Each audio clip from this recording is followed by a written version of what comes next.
So mga kangkol, ito na yung finish natin na skim kutan mga kangkol. So ito na yung mga kangkol. Yan.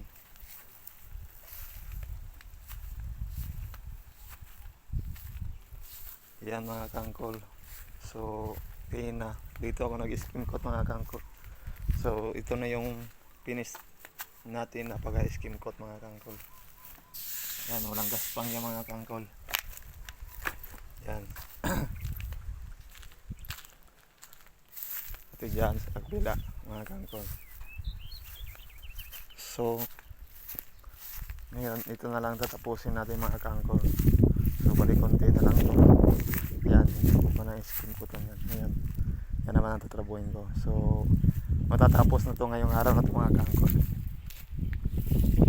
Tapos dito dun sa loob, mga retouch na lang to mga kangkol. Pero na-skim kutan na to mga kangkol. Ayan.